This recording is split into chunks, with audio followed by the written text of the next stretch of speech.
Hello friends, നമ്മുടെ YouTube ചാനലിലേക്ക് എല്ലാ കൂട്ടുകാർക്കും സ്വാഗതം. നമ്മുടെ ചാനലിലേക്ക് ഇനി സബ്സ്ക്രൈബ് ചെയ്യാത്ത കൂട്ടുകാരൊക്കെ ഉണ്ടെങ്കിൽ ഒന്ന് സബ്സ്ക്രൈബ് ചെയ്ത് സപ്പോർട്ട് ചെയ്യണേ. അപ്പോൾ ഗാർഡനിങ് ഒക്കെ ഇഷ്ടമുള്ള ആളുകളാണെങ്കിൽ തീർച്ചയായും നമ്മുടെ വീഡിയോസൊക്കെ മിസ് ചെയ്യാതെ കാണണേ. അപ്പോൾ ഇത് ചെണ്ടുമല്ലിയാണ് കേട്ടോ. ടെജിറ്റിസ് ജെനിസിൽ ഉൾക്കൊള്ളുന്നത് സൂര്യകാന്തി കുടുംബത്തിലെ ഏകവർഷികളോ ചിരസ്ഥായികളോ ആയ സസ്യങ്ങളാണ്. അപ്പോൾ ആ ഒരു വർഗ്ഗത്തിൽപ്പെട്ടത് തന്നെയാണ് ഈ ഒരു ചെണ്ടുമല്ലി എന്ന് പറയുന്നതും.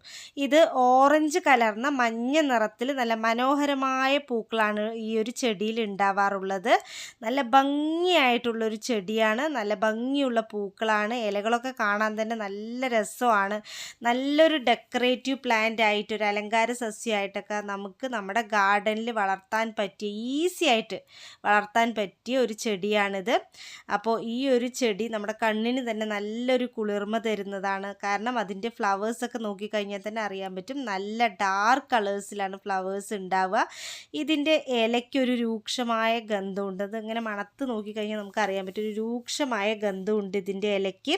ഈ ഒരു ചെടി 1 മുതൽ 3 അടി വരെ ഉയരത്തിൽ വളരും.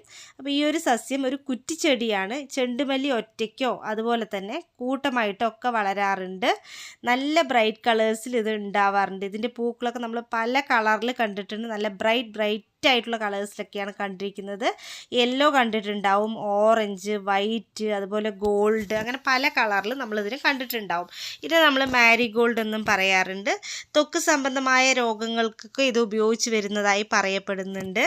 അതേപോലെ തന്നെ നമുക്ക് വെരിക്കോസ് വെയിൻ്റെ ട്രീറ്റ്മെൻ്റ് ഒക്കെ ഉള്ള ആളുകളാണെങ്കിൽ അവർക്കൊക്കെ ഈ ഒരു പൂവും ചെടിയും വളരെ ഉപകാരപ്രദമാണ്. ആ ഒരു ട്രീറ്റ്മെൻറ്റിന് ഈ ഒരു പൂവും ചെടിയും ഒക്കെ യൂസ് ചെയ്യാറുണ്ടെന്ന് പറയപ്പെടുന്നു. അതേപോലെ ഭക്ഷണങ്ങൾക്കും പാനീയങ്ങൾക്കും ഒക്കെ നിറവും ഫ്ലേവറും ഒക്കെ നൽകുന്നതിനായിട്ട് ഈ ഒരു പൂവും ചെടിയൊക്കെ യൂസ് ചെയ്ത് വരുന്നുണ്ടെന്ന് പറയപ്പെടുന്നുണ്ട്. ഈ ചെടിക്ക് ആൻറ്റി ബാക്ടീരിയൽ പ്രോപ്പർട്ടി ഉണ്ട്. ഇത് 2 ടൈപ്പിലാണ് കേട്ടോ ഉള്ളത്. മെക്സിക്കൻ മാരിഗോൾഡ്, ഫ്രഞ്ച് മാരിഗോൾഡ്, അങ്ങനെ 2 ടൈപ്പിലുണ്ട്. ഈ ഒരു ബ്രൈറ്റ് കളറിലുള്ള പൂക്കൾ തരുന്നതാണ് ഒരു മെക്സിക്കൻ മാരിഗോൾഡ് എന്ന് പറയുന്നത്.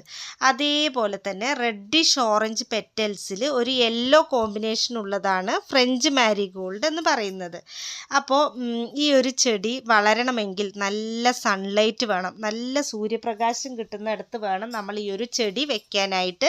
ഇതിന് ഒരുപാട് കെയറിങ് ഒന്നും ആവശ്യമില്ല, പക്ഷെ നമ്മൾ ഡെയിലി വെള്ളമൊക്കെ ഒഴിച്ചു കൊടുക്കണം. നല്ല വേനൽക്കാലത്തൊക്കെ ആണെങ്കിൽ നന്നായിട്ട് വെള്ളം ഒഴിച്ചു കൊടുക്കണം. ഇതൊരു സീസണൽ പ്ലാന്റ് ഒന്നും അല്ല. നമുക്കിപ്പോൾ വെള്ളം ഒഴിച്ചു കൊടുക്കുകയാണെങ്കിൽ ഏത് ടൈമിൽ വേണമെങ്കിലും ഉണ്ടാവും.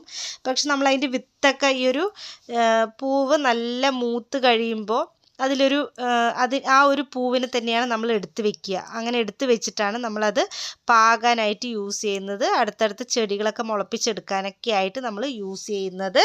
അപ്പോൾ നമ്മൾ ഒരു 1-2 പൂക്കളൊക്കെ ഉണ്ടെങ്കിൽ തന്നെ ആ ഒരു മൂത്ത പൂവൊക്കെ നമ്മൾ ഉണക്കി എടുത്ത് വെക്കും. അത് നമ്മൾ ഇതിലോട്ട് നമ്മളിങ്ങനെ വെറും നിലത്ത് തന്നെ നമ്മളൊന്ന് ഇട്ടാൽ കൂടെ അത് നന്നായിട്ട് മുളച്ച് വരും. മുളച്ച് വന്നതിന് ശേഷം ഈ ഒരു ചെടി നേരെ മാറ്റി വെക്കുകയാണ് ചെയ്യാറ്.